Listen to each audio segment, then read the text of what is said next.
사상 최대 규모의 육상전인 독소전쟁. 독소전쟁의 발발 이유는 총 4가지입니다. 첫 번째로 히틀러의 자서전 나의 투쟁에도 나와있듯이 독일 국민의 생존권을 위해 풍부한 자원을 가진 동쪽의 영토, 소련을 점령해야 했습니다. 두 번째, 독일이 소련을 제압함으로써 유럽 대륙의 패권을 장악하기 위함입니다. 히틀러의 전쟁 목표 중 하나는 소련의 주변 지역을 병합하고 본토 일부를 파괴하며 그 외 지역은 독일에 예속시켜 소련을 독일의 식민지 수준으로 관리하는 것입니다.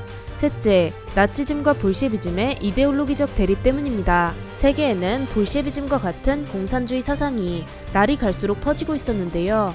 그 중심에 있는 소련을 무너뜨리고자 한 것이죠.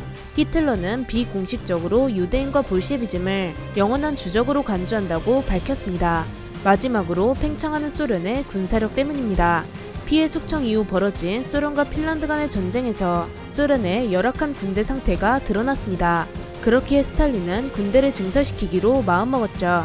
독일은 이때까지 제2차 세계대전을 진행하면서 육지에서 패배한 적이 없었습니다. 이런 압도적인 전투력을 가진 군대를 막기 위해서는 많은 수의 군대가 필요한 것이 자명하기에 소련에게는 다른 선택지가 없었죠. 이처럼 소련 또한 독일의 침략을 예견하고 있었는데요. 추축국들이 삼국 동맹을 맺은 이유도 소련과 미국에 대항하기 위해서였습니다. 경제적, 군사적으로 엄청난 강국이며 대서양과 태평양을 끼고 있는 미국에게 대항하기 위해서는 해군 증설을 위해 소련을 우선적으로 점령해야 했죠. 소련이 이런 군사적 흐름을 모를 리가 없었습니다. 스탈린은 영국 기자와의 인터뷰에서 독일과의 전쟁은 1941년에 피한다 해도 1942년에는 불가피해질 것이다 라고 밝혔죠. 당시 독일 육군 참모총장인 프란츠 할더 장군은 6주라는 짧은 기간 만에 프랑스를 굴복시킨 자신감을 토대로 8에서 10주 사이에 소련을 점령할 수 있다고 장담했습니다. 소련을 공격하는 독일군의 전략은 폴란드와 프랑스 전역에서 사용한 전격전이었습니다. 할더의 장담을 바탕으로 속전속결을 통해 소련 군대에 혼란을 주고 선멸전을 통해 소련의 모든 군대를 격파하는 것입니다.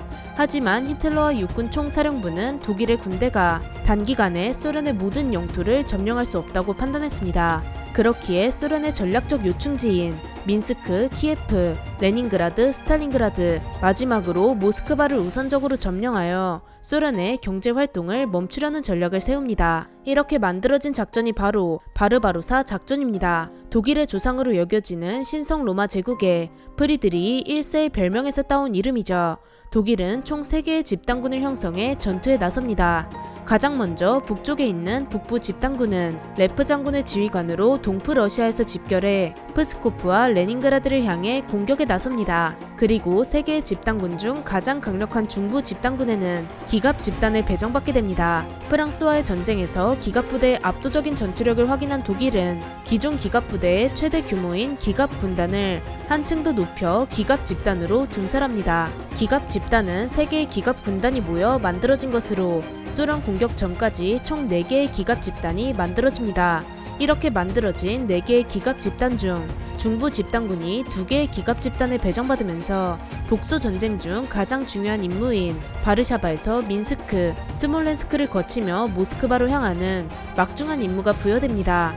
마지막으로 남부 집단군은 임무 배정에서 의견 충돌이 있었습니다.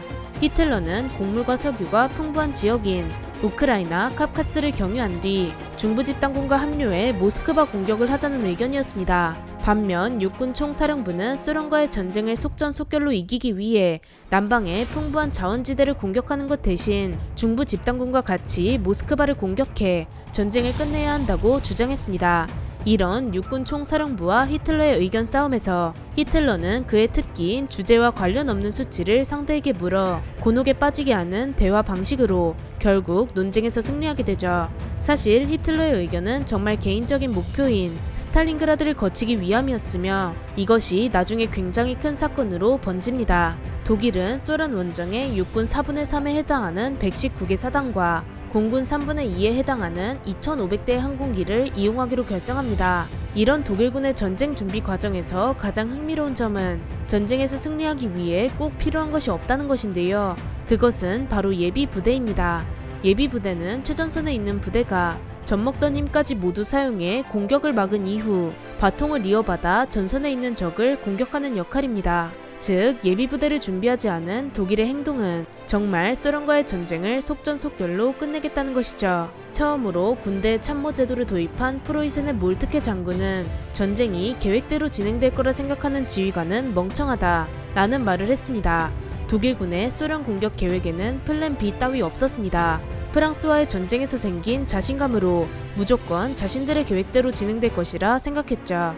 한편 소련의 군사 전략은 악명 높은 NKVD 출신의 정치 장교 아래에서 소모전을 바탕으로 독일군의 공격을 막고 다시 있을 독일군의 공격이 시작되기 전에 부대 배치와 전시경제 전환을 완료한 뒤 독일을 공격한다는 환상과 같은 전략이었습니다. 또한 소련은 독일군의 공격 방향을 민스크와 브레스트 지역이라 예상했습니다.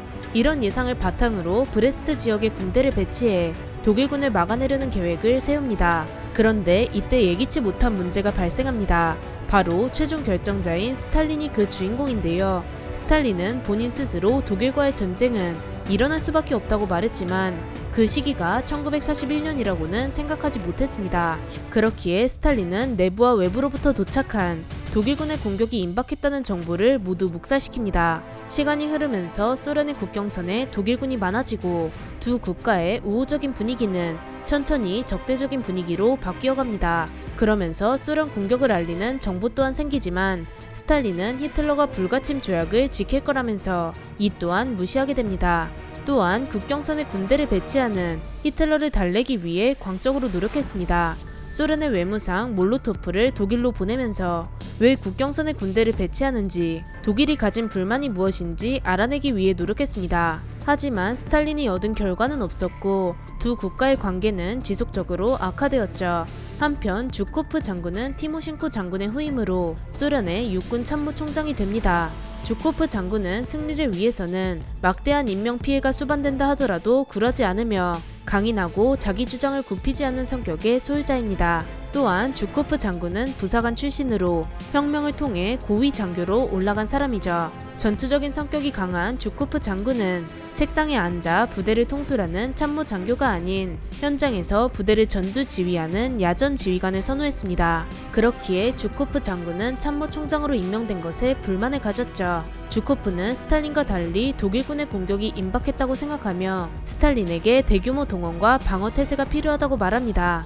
하지만 스탈린의 생각은 바뀔 기미가 없었습니다. 주코프 주변의 장군들은 주코프와 마찬가지로 독일군의 공격이 임박했다고 판단해 주코프에게 부대 전개를 요청하지만 주코프는 이를 거부합니다. 이는 소련에서 막강한 권력을 가진 NKVD 때문이었죠. 만약 주코프가 나라에 들이온 위험을 감지하고 전개 명령을 내린다면 스탈린에게 보고가 올라갈 것입니다. 스탈린은 묻겠죠. 무슨 근거로? 주코프가 답합니다. 위험하기 때문입니다.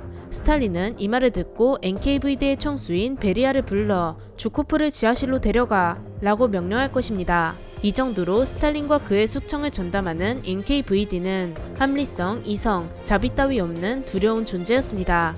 독일군의 공격 정보는 NKVD의 해외 정보원들에게도 들어왔습니다. 일본에서 정보 수집을 하는 NKVD 정보원 라이하르트 조르게는 독일이 일본에게 소련 침공을 함께하자고 요청했으며 독일이 6월 20일에 약 150개의 사단으로 공격에 나선다는 정확에 가까운 정보를 소련 상부로 올립니다. 하지만 이 정보를 들은 외무상 몰로토프는 도대체 무슨 자신감에 차 있는지 소련을 공격하는 것은 어리석은 짓이라며 묵살해버립니다.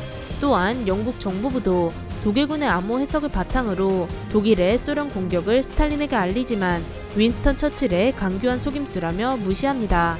이렇게 소련은 공격 직전까지 180건 정도의 공격 정보를 받았지만 모두 무시합니다. 이 중 가장 기이한 사건은 독일의 공격 전날인 1941년 6월 21일 어떤 술에 취한 독일군 병사가 소련 국경선을 넘어와 다음날 공격한다고 외치는 황당한 사건이 있었는데 스탈린은 그 병사를 쏴 죽이라고 명령했습니다.